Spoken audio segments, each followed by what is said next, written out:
On the syllabus today is Takiyah Nur Amin.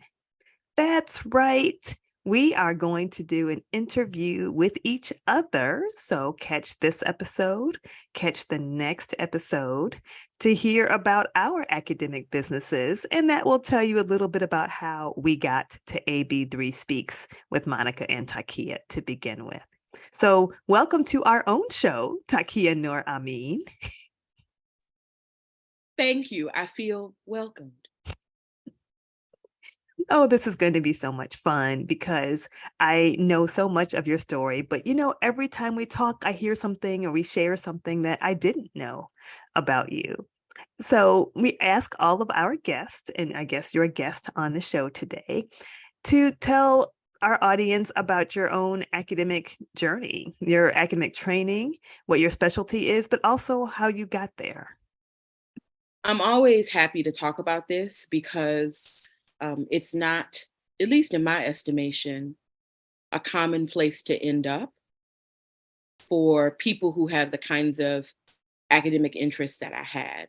So I'm originally from Buffalo, New York, which if you are around me for more than 30 seconds, you know that it's a thing I'm very proud of. My mother was a teacher in the Buffalo Public Schools, and my father was a security guard at the main branch of the Buffalo Public Library. So I always tell people if there's anything I know classrooms and libraries. Um, I was a young person who really loved dance. My mother was a theater and language person. My mother loves poetry and the magic of storytelling and words. My father was the music person. My father loved jazz and diasporic music and was a really intense lover of music and sound. But the thing that always made the most sense to me was dance. A lot of my earliest memories are of being 4 and 5 years old and dancing to my parents' records and them bribing me to go to bed because I wanted to stay up dancing. And they would have to promise me that I could dance the next day if I went to bed on time and things like that. Um, I was pretty academically inclined all through school, graduated high school early, always did well. I was an advanced placement student and international baccalaureate student. Um, but and because of that, other people were always making comments about what I should do. She should be a doctor. She should be a lawyer. She needs to figure out a way to go into corporate and make a lot of money. None of that spoke to me. What spoke to me was Black performance, musical theater, dance, anything that had to do with being on the stage. And so my undergraduate degree is in dance from the State University of New York at Buffalo. I did spend my sophomore year of undergrad at Howard University studying in their dance department. I went on to do a Master's of Fine Arts in Arts Administration at Virginia Tech. At that time, I know it's because I thought maybe I would have a dance company or school. Um, Even though I was sort of dreaming about writing about dance, nobody tells you you can be a dance scholar on career day. So I hadn't really worked that part out yet, even though I can remember being an undergraduate student in a dance history class and reading so much about whiteness and Eurocentricity and thinking to myself, maybe one day I can craft a kind of scholarship that changes this dominant narrative in my discipline. But I wasn't sure how to do that just yet, even in my master's. So I did a Master's of Fine Arts in Arts Administration. I learned so much about the part of the arts that isn't performance, the part that's about fundraising and development and planning and strategic thinking. That was very exciting to me. And after I finished my master's, I actually worked in student affairs at Virginia Tech. I ran 2 cultural centers. I worked in outreach at our Race and Social Policy Research Center. And I was invited to teach in history and Africana studies, which definitely ignited the bug for further academic training. And I'd been dreaming about doing a PhD in dance studies for a long time by then, but I was very intimidated by it. Nobody in my family had a doctorate. To me, getting a PhD sounded as possible as building a ladder to the moon. It just how do you do that? How do you do any of that? But I know libraries. So surely if it's a thing worth doing, someone's written a book about how do you get a PhD. So I spent time in the library looking at books about grad school and going to Barnes and Noble and sitting in the cafe and looking at those big books about graduate education, and decided to apply to a program that I'd been looking at for a long time. So I applied to do a PhD in dance studies at Temple University, and I was accepted into that program as a future faculty fellow. I also, in addition to completing the doctorate in dance studies, completed a graduate certificate in gender and women's studies, and also a graduate certificate in teaching for higher education. And I think that trajectory, even You got the paper, girl. Okay, go ahead. I got all the papers, right? I got all the papers. And I know part of that came out of my own desire to deepen my research skill set, but also I never wanted to be in a situation where someone could keep me out of the room because I didn't have a PhD or because I didn't have an MFA, particularly when it came to wanting to advocate on behalf of my students. I wanted to have access to all the places that I might need to be in to do that. And that academic training really gave me the access that I wanted. And what do you do now? Well, now, in addition to being a fantastic podcaster with you, I am a DEI director at a land grant university in the South. And it's exciting to be working in the DEI space, even in this moment where commitments around equity and inclusion are under attack in this country. It's exciting for me to be working in the DEI space, even in this moment where commitments to equity and inclusion are under attack in this country, precisely because it is a space that allows me to bring everything I know how to do to bear on my work. What I know about community building and engagement from being in the arts, what I know about research and developing frameworks from my work in arts administration, what I know about supporting faculty, staff, and students from my work both in student affairs and as a faculty member for many years. I get to put all of that in my blender and take it to work every day to assist the institution where I work in meeting its goals around DEI at the intersection of its academic mission. So DEI is very hot right now. You did not share that I know a bit about is, many of us who get PhDs were just kind of trained, like the place you're supposed to go is a tenure track job in a Research One university, despite the fact that there's so many other things to do in academia and outside of academia with a PhD. How did you get to the DEI space from dance scholar? Part of it, I think, was just serendipity, because a big piece of my personality is I have a real strong desire for stability and consistency.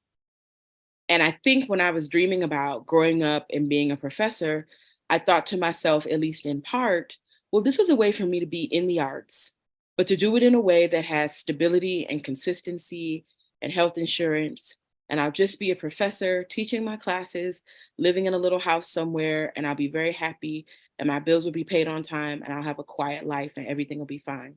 And my life has been not quiet in any of those ways that I imagined. I think what really catapulted me into the DEI space was the fact that before we were calling it that, I was doing that kind of work in my field anyway. I was always challenging institutional norms, even as a faculty member, in the professional societies associated with dance studies.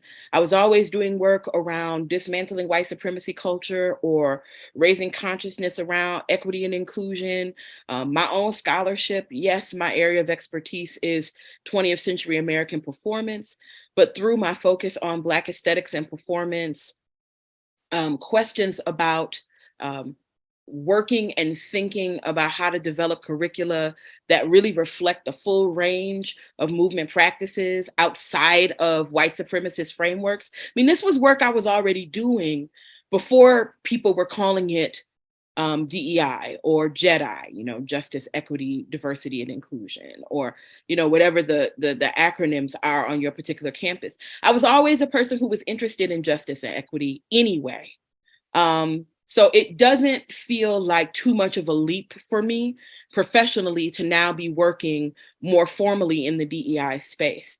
I will say at a micro level, I was attending the Faculty Women of Color in the Academy conference and really overheard someone talking about the position that I currently hold.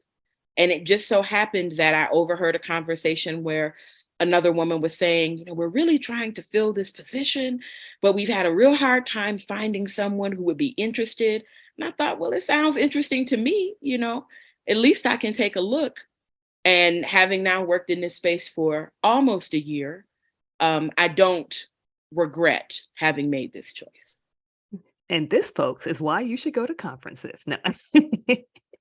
And not that you intended it to be an ad, but we always talk about networking at conferences and teaching people how to network like it's a teachable thing, which is always funny to me. I'm like, just be friendly, right? But, here you were at the conference paying attention to what's happening around you. And bam. One of the things that I often tell people is if you're the person who comes to the conference to just give your paper or just give your talk and go and hang out by the pool, okay, that's one way to do it. But some of my best professional connections and friendships have been made at professional conferences where I've taken the time to decenter myself and be interested in what other people were presenting, other people's ideas. At that particular conference, I made it a point to try to sit at a different table for lunch every time so that I could meet other people and hear about their stories and experiences. And having my new job is one of the ways that paid off. So you also have an academic business. This is what brings us here. Tell us about your academic business.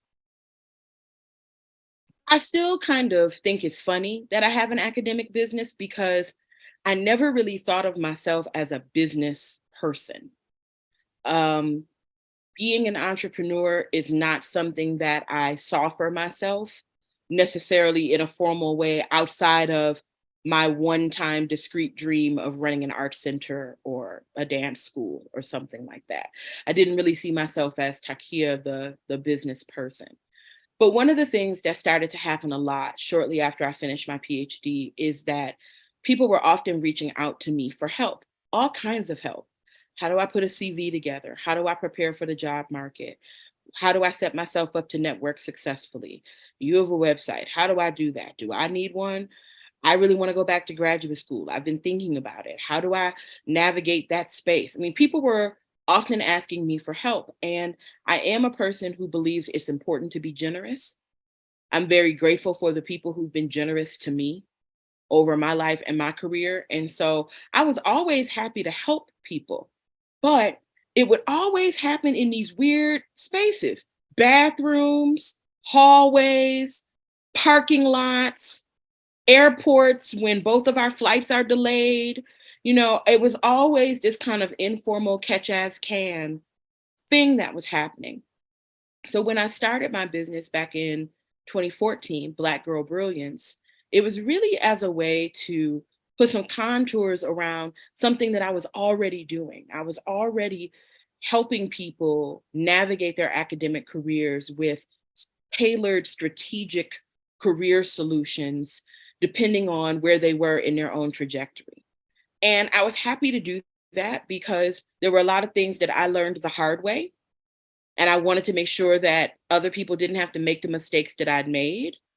And I wanted to, in some way, pass along my gratitude for the people who had taken care of and helped and supported me. So I was working one-on-one with individual clients.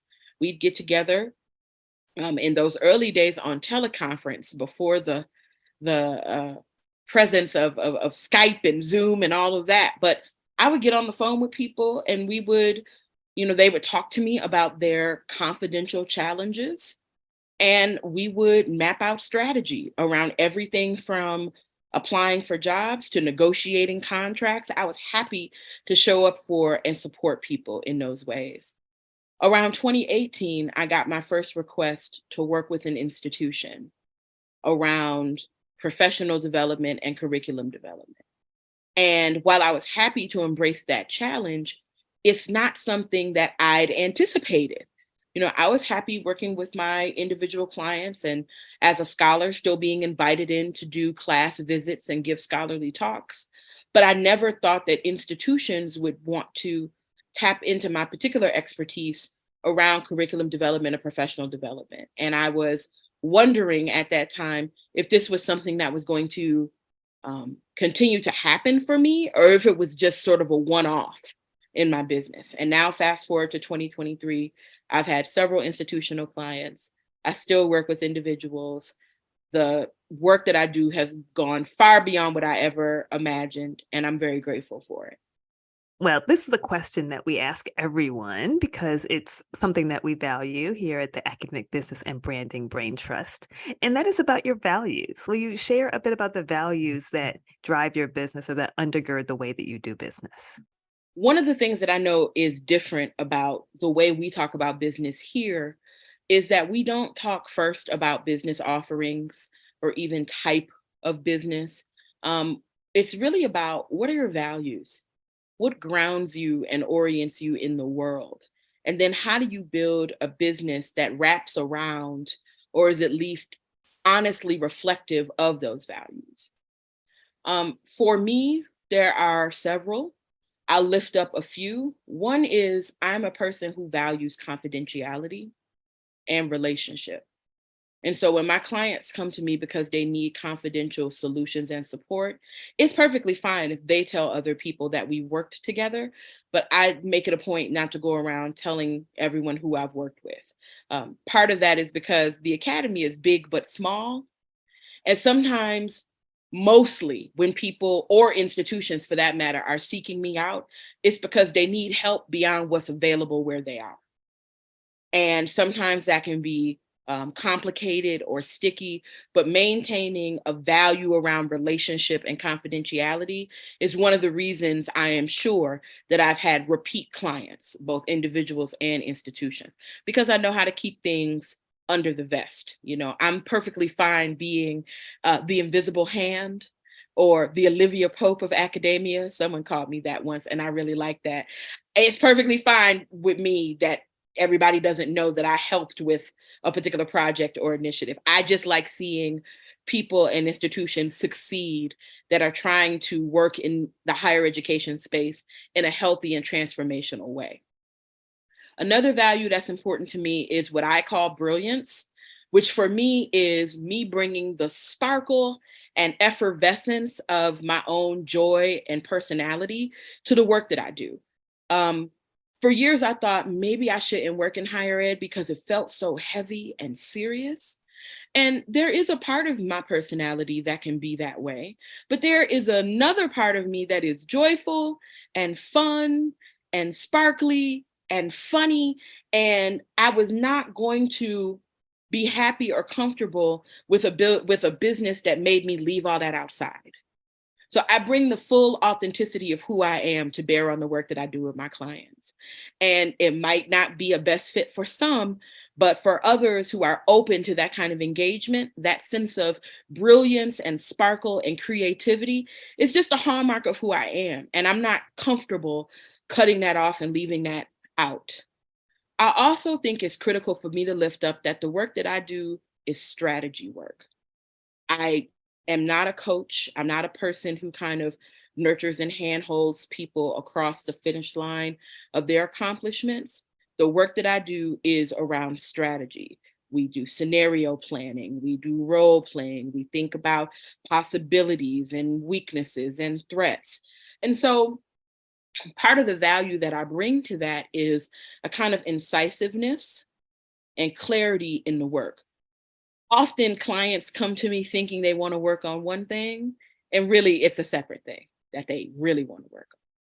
And so being willing to invest in deep listening as a practice has been essential to me doing business. Because if I just listened to what people said they wanted, I don't think the outcomes would be nearly as successful as they have been. So a big part of my practice is, yes, about incisiveness and strategy and focus and clarity, but it's undergirded by this commitment to deep listening and real engagement with clients as a way to inform what we do together. I was waiting for you to say strategy because I love how you call yourself an academic success strategist.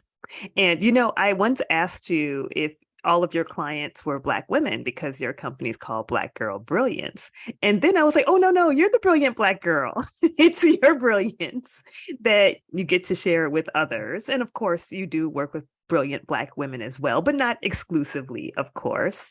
But I'm telling you, when she says brilliance like that, eclat, that sparkles, that dust of gold that has to go on everything, I would have no sparkle in my life if it were not for Takiyah, who wants to sparkle everything and who thinks I probably need more sparkle. My sparkle is kind of like crunchy granola sparkle, maybe, but her sparkle is like gold dust, let me tell you. So I love how the name of your business also encompasses your own personality, which I think it should. But also, I chose it because people who don't want to work with a brilliant Black girl shouldn't come over here. Right? So there's a way in which the name is really a buffer, right? If you hear Black Girl Brilliance and you think, oh, that's me, great, let's work together. If you hear Black Girl Brilliance and you think, I would love to work with a brilliant Black woman on this, great. But if you hear Black Girl Brilliance and nothing about that resonates with you or feels attractive to you, and it automatically turns you around and pushes you away, good. You are not a good fit to work with me. And I'm happy about that because I am really proud of all the things that make me who I am. And I am proud of the things that make me who I am that over the years, and even in the academy, are things that people have wanted to make me not feel proud of. I'm from a city that is often referred to as a kind of punchline or as a sort of nowhere place. All of my degrees come from public universities. I didn't even know that was a thing to be scoffed at until I got deeper into the academy and realized that there are some people who really look down on that. Where I come from, getting any kind of education mattered, let alone where you were able to get it. So I'm proud of the public universities where I've earned my degrees.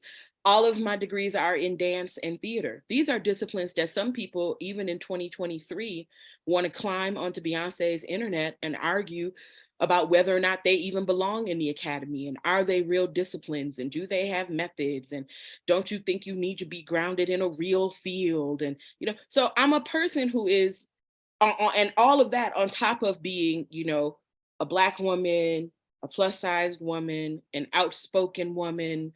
All these things that I've been told are bad are things that I've done the work to be at peace with and really develop some pride in myself about. So if Black Girl Brilliance turns you off, this would be the wrong place to seek a client strategist relationship. So the name of the business was intentional, and in part, it blocks me from people who would not know how to honor the gifts that I bring to this work. Well, you've talked about brilliance. Would you also talk a bit about freedom? Because I know that having this business has given you a lot of options or freedom, or I would love for you to share what this business has given you that you might not have had you not had the business.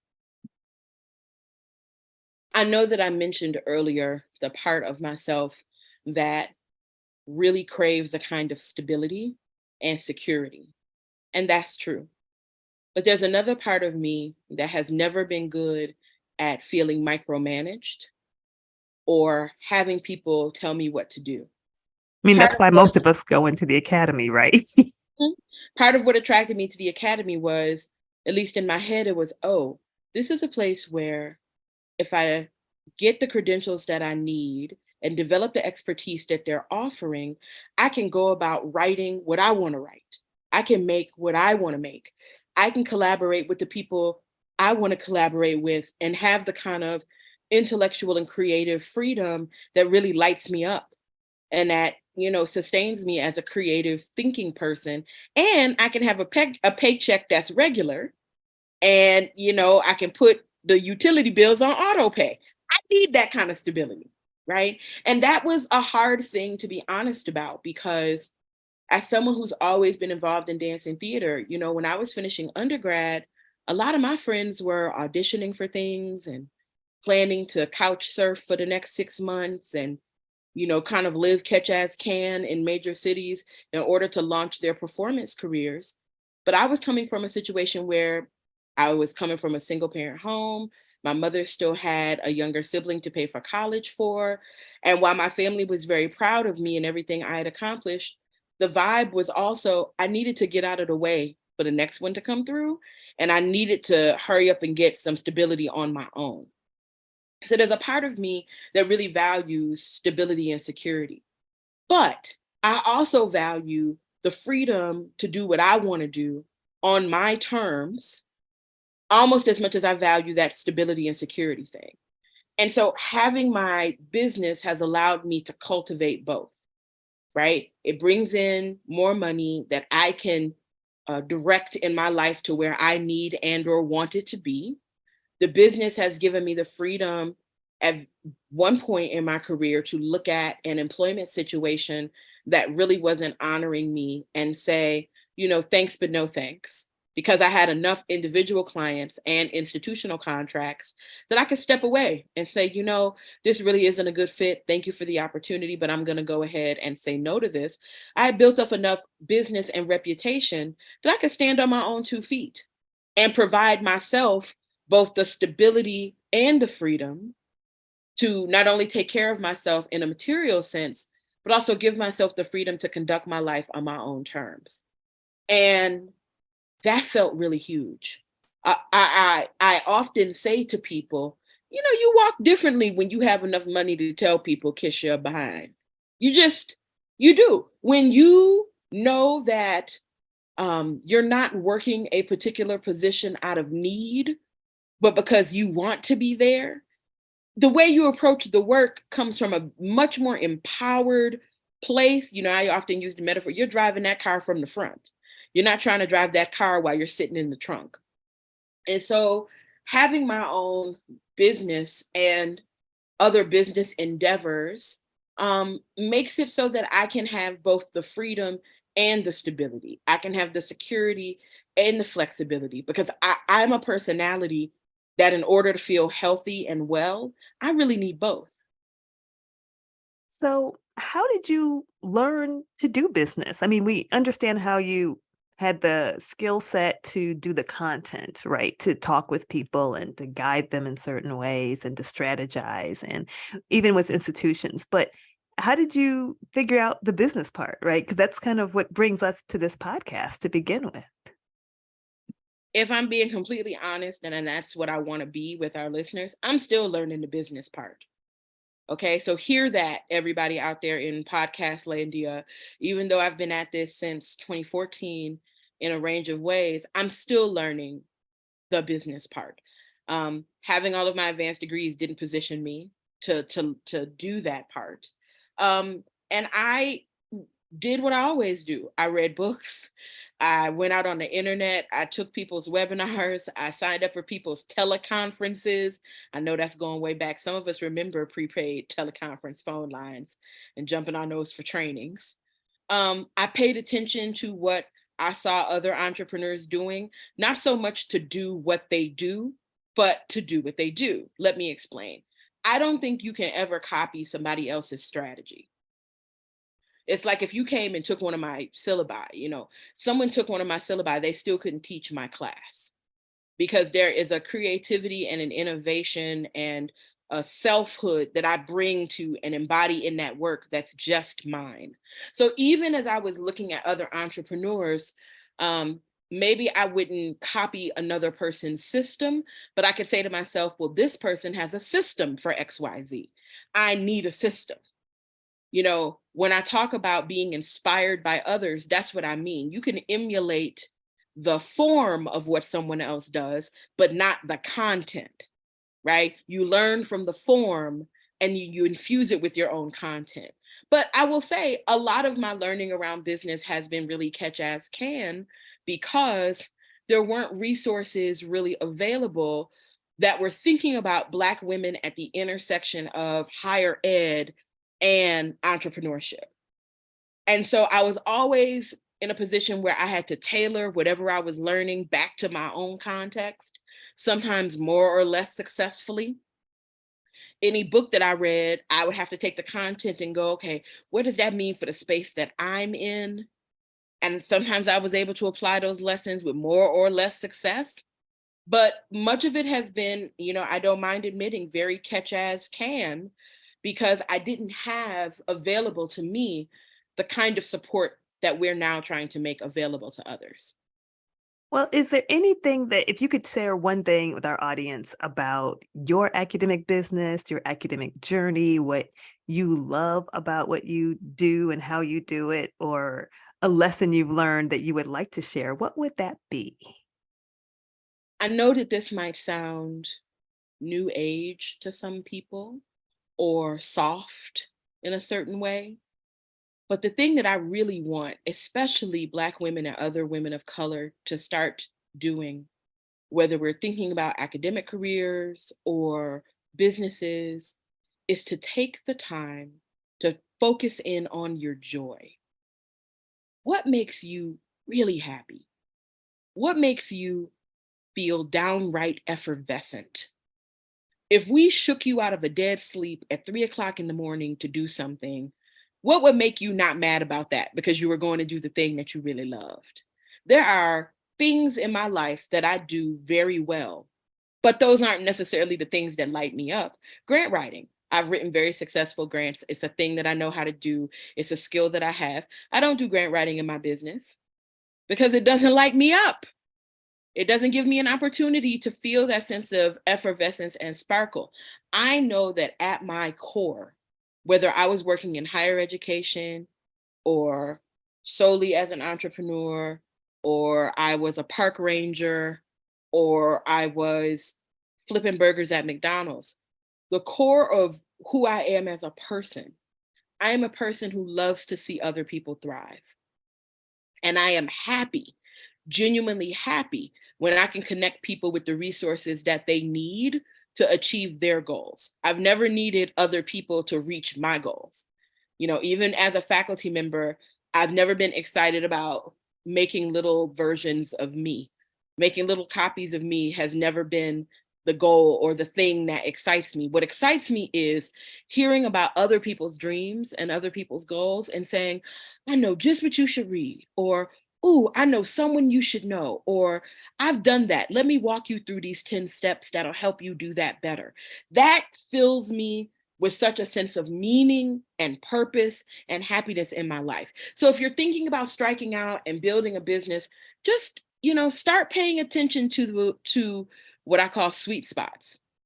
Make a note on your phone or somewhere that you can always get to it. And when you have those moments that feel sweet and fun and bright and effervescent, write them down.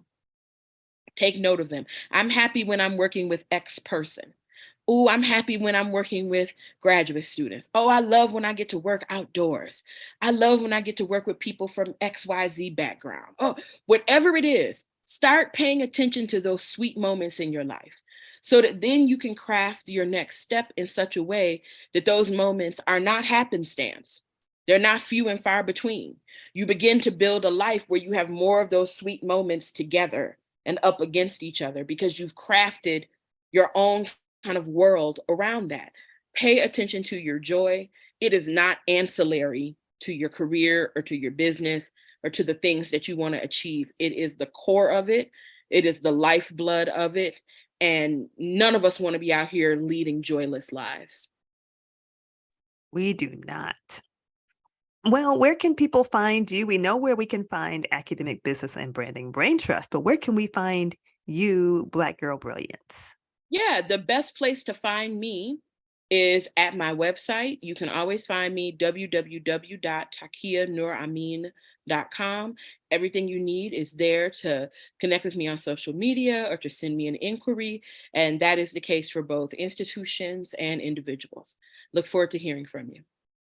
Well, thank you for being on our podcast as a guest, not just as a host. And I hope you all enjoyed learning more about how we have come, at least how Takiyah has come to this side of academic business and branding brain trust. Until next time. Thank you.